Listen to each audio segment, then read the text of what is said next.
Well, hello, this is Peter Combs from Bidamount.com and PL Combs Asian Art, and today is Friday, January 26, 2018, and we'll take a look in a few minutes back at last week's eBay auction results of Chinese art and antiques, and see what is coming up in the next week that are closing. There's some great things actually on there right now, and some great things closed on Monday. And before we get started, I just want to mention quickly that we did another video earlier this week on the Chinese export art auction that Christie's conducted on January 18th. It was a very successful auction, and but it was kind of an oddball auction. They had some things that did really well. They had some things that went through the cracks, and I think there was some pretty good buys in there. If you're a collector and you've never shopped at Christie's, you might want to check out some of the price results, because I pointed out a number of pieces that I think were rather good buys, and not, you know, sky-high prices like you often think of Christie's is always getting. Sometimes they have some bargains, and there were a few of them last week. All right, so check that out. And now we're going to get over here. This was last week's newsletter on eBay listings and so forth, and there were some very good things on here. Some things brought a lot of money. This big plate, we're going to talk about this in a minute. This did quite well, and we had some things up that sold that did just fine, and so forth. So let's get started. First thing we're going to look at is this little Famille Noir vase, mallet vase, fairly typical one. This is a late 19th century vase. 99% of them are. Here's the foot rim on it. Nice looking foot though. Nice old pot. I suspect some people might have thought this was older because of the price it brought, but it's a late 19th century pot, and it brought $528. It was in good condition. These Famille Noir pieces often show every little scratch and blemish, so when you look at them out in the field, you'll find things on them you often don't see on other vases. It's because of the black enamel surface. It shows everything. But at any rate, that was a pretty strong price, I think, for that. And then there was this Famille Rose Mandarin dish, about 8 or 9 inches in diameter, as most of them are. Had a rather nice scene in the center of some ladies and a gentleman. And but I like the rim on this. The rim on this was quite unusual. It was more developed than a lot of these pieces. This particular plate was probably done in the 1820s to 40s, judging by the quality of the work. Nice. You showed a couple of little detail shots. The faces are well done. The hair is well done. Lots of gilding. And the plate did pretty well. It brought $190. But certainly, you know, well within the budget of people who collect 19th century Famille Rose, as were these. This was a nice little pair. I'm showing these because people often get the impression that, you know, that you can't afford to collect Chinese porcelain anymore because of the prices have gone up in some areas so much. Well, here's a case where pretty much anybody could afford them. Nice little pair. They were around 10 or 11 inches tall. One of them had a small repair up on the rim or something pretty minor, but it was a matched pair. And look what they brought. $124. Not bad. Very reasonable purchase, okay, for a good pair of mantel vases, you know, for under, what is it, about 62 bucks, $62.75 a piece. All right, and then there was this plate. This was a nice Chinese export plate, 18th century, you know, made around 1760 or 70. Grisaille decorated of the European fishermen along the lake, and here's baskets and some European buildings in the background. A nice gilt and inked border going around it in beautiful shape. Good grisaille decoration, and look at the price on it. It only went for $521. That's not a bad buy for one of those. These plates are fairly rare, but as we've seen, export pieces give collectors an opportunity to buy some spectacular quality things for modest prices because they don't feel the upward pressure in dollars that Chinese domestic pieces meant for the domestic market get. All right, and then I saw these, and I didn't think these were anything particularly special. But I thought they'd bring a modest amount and were perfectly interesting. They're little water pots or brush pots with enameled dragons on the outside.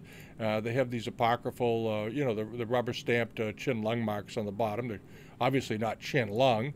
And here's a shot of the foot. Fairly typical late 19th century foot, even a little kiln grit tossed in there. And here's the tops. And this is the interesting part. These went very modestly. And I know a lot of dealers, if they ran into these in an antique shop for this, they would have grabbed them for 56 bucks for the pair. All right, and they're in very good condition, only a little bit of wear.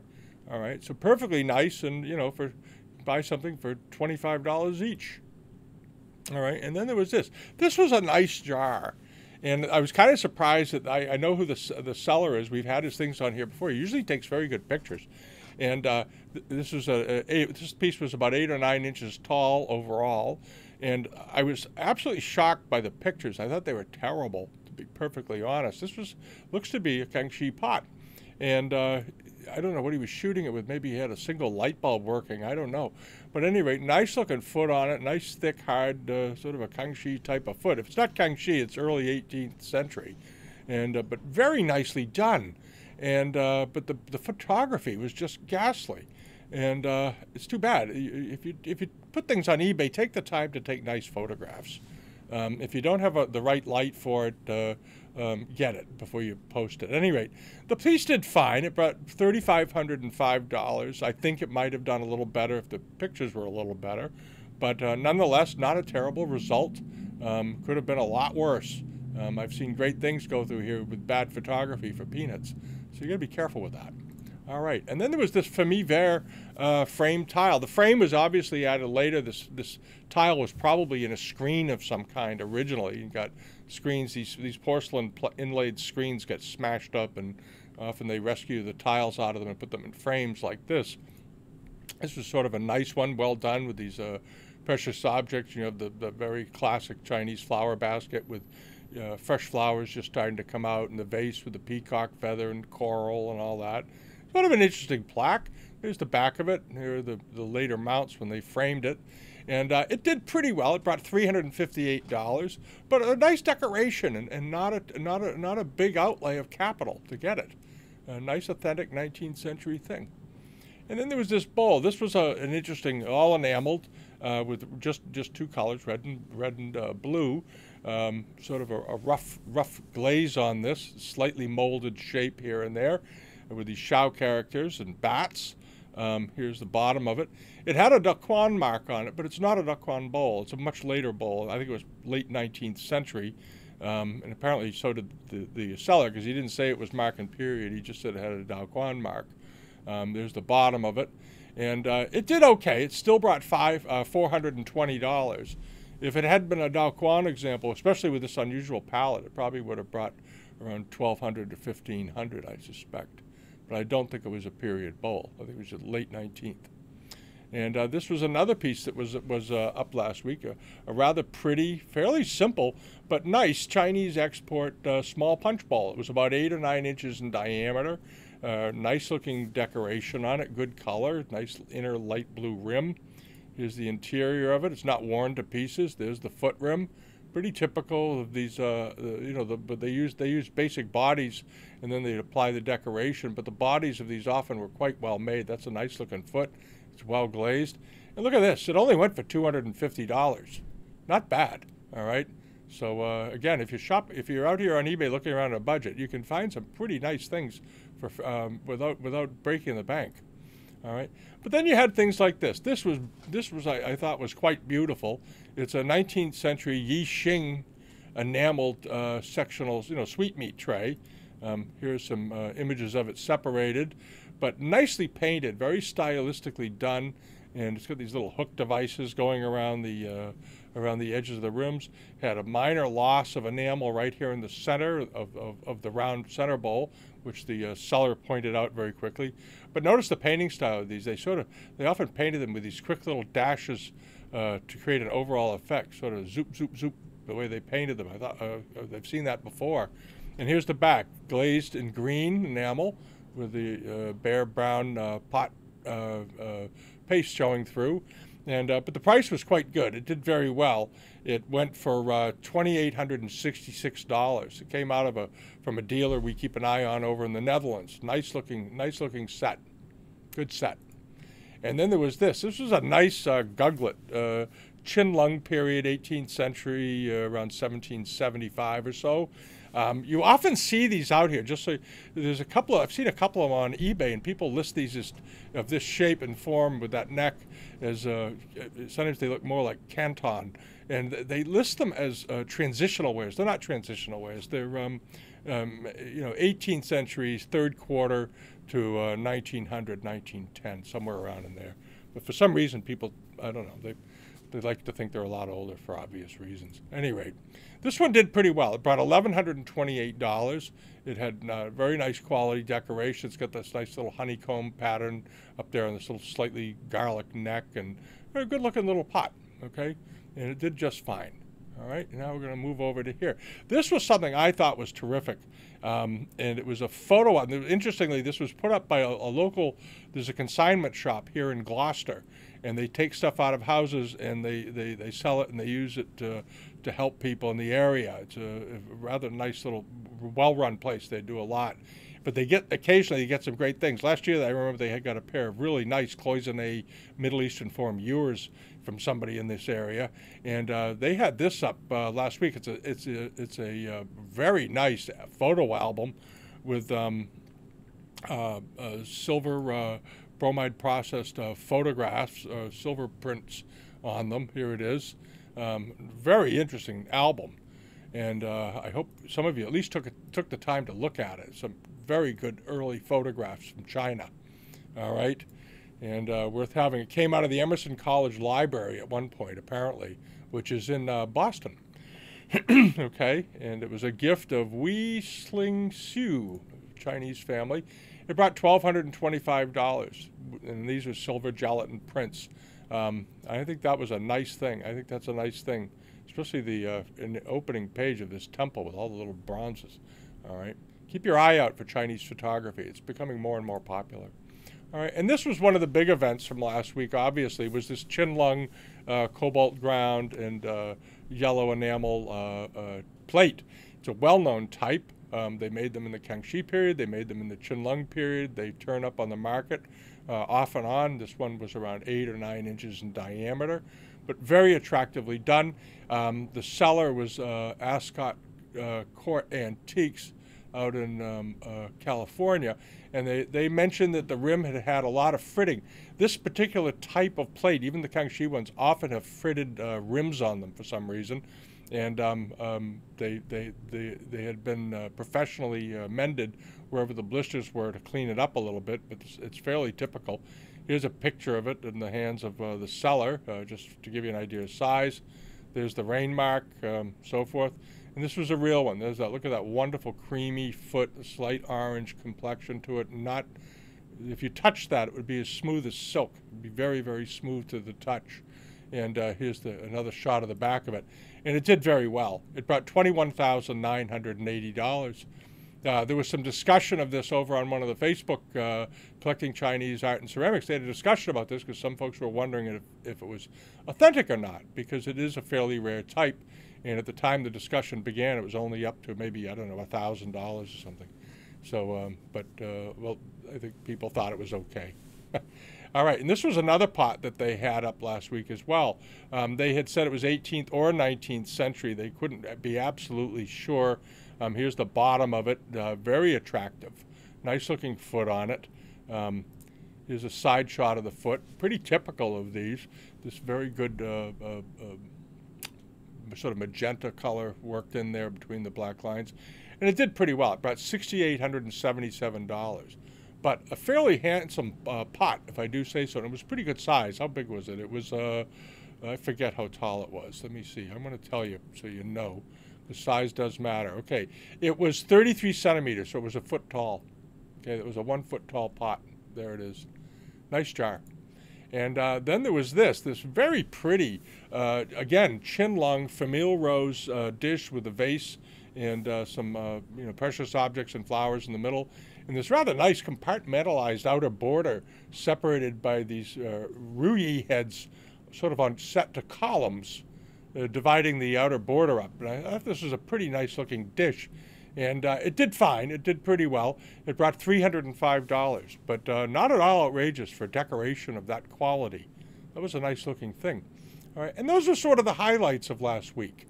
And then we're going to take a look at some of the things closing. And one of them, closing beginning of this week on Monday and I guess Tuesday, is Josh Chamberlain. Seller's name is Juice1499. he's got some rather nice things up, and one of the things is that big enamel the towering figure that we're going to take a look at in a minute. Before we get there, these are also up. These, I think, close tomorrow. Very attractive pair of Kangxi dishes with beautifully done enamels, matching pair, and they're in very nice condition. All right, and I'm not sure how much they're up to. I think they're up to, let's see what they're up to. They're up to only $247 for the pair, which is pretty reasonable. All right. And this is up also. I like this. I like this. This is some sort of reticulated bronze. The seller thinks it's Ming. I'm not convinced it's Ming. Could be 18th century. But a nice-looking bronze casting nonetheless, set into a later stand. A very handsome stand, almost like a mirror stand, but beautifully carved all the way down. Here's a picture of the foot of the stand with these big ruyi heads reticulated right through. The way they often did with stands, by the way, they often did them that way, open worked, sometimes just on the ends, so forth. And here's another shot of the bronze. Pretty nice looking object. Nice looking object, and good size. And it's only up to $143. It closes on Sunday. If you like this, go leave a bid on it. I don't know what it's going to bring in the end. It's let's see, it's 21 centimeters tall, so it's a nice size. It's about 8 or 9 inches tall overall. Nice little object. And then this is a pair of well, they're sort of yellow ground double gourds with dragons on them that Chamberlain Antiques Juice 1499 has up. And you see a lot of copies of these, by the way, around. These don't appear to be copies to me. Nicely done, beautifully done dragons. Here's the flaming pearl, and here's the top of them. And when you look at the bottoms, there you see the bases. Those look like nice 19th century bases to me. And these are quite pretty, quite attractive. They were drilled. They were lamps apparently at one point. But there they are. They're up to $3,550, and they close Monday. And how tall are they? These are big, 23 inches tall. So they're almost 2 feet tall each. I think that those are rather impressive. I like those. And this was another lot that Josh put up. These really nice gilt bronze demons, sort of feline demons. Very cool looking. They're up to about $800. Here's the back of them. Here's let's see if we can get a detail of the face. Good quality casting, probably Tibetan. Just excellent, wonderful. And we'll see how those do. And then he's got this. This is turning into something really great. This is big. This Kuan Yin figure is 41 inches tall. So it's over 3 feet, basically 3.5 feet tall.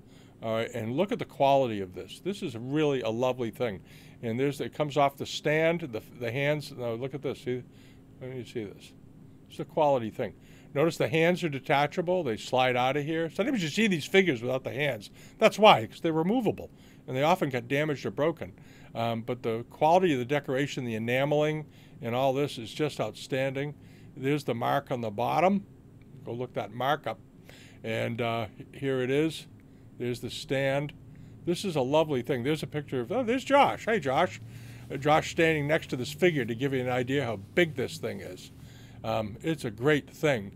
And right now it's up to $20,000, and I think it's going to go a good bit above that by the time this is over. That's a really striking thing, and it's huge and very hard to make. All right, so if you want to own a great, really sort of a trophy piece, that's one of the trophies of the year so far. All right, and Josh also has this up. This is a nice piece of Kozan porcelain, Japanese. There's the mark on the base. There it is. Top quality enameling, an underglazed blue rather, and yellow enamel. Very clear yellow, that lemon yellow that Kozan was known for. And there it is. And it's up to $1,525. And it closes in 3 days and 8 hours. Okay, I think it closes probably on Monday. But check on it to be sure. Okay, and he's got a bunch of other things up. And we're going to add some things to the newsletter that aren't on there this week. There are some other things that still haven't gone, we haven't a chance to look at. Nice pair. There's also a nice pair of fixed price Kangxi vases, dishes rather, on here. These lotus form dishes, brown dressing. They're buy it nows, but I think the seller would probably take a reasonable offer. They're pretty nice, and the price isn't outrageous. So, All right, and that's it for the week. Have a great weekend, everyone, and see you next time. And check out the Christie sale auction results. They had some nice things, and they did pretty well. All right, thanks for watching, and see you all next time. Bye-bye.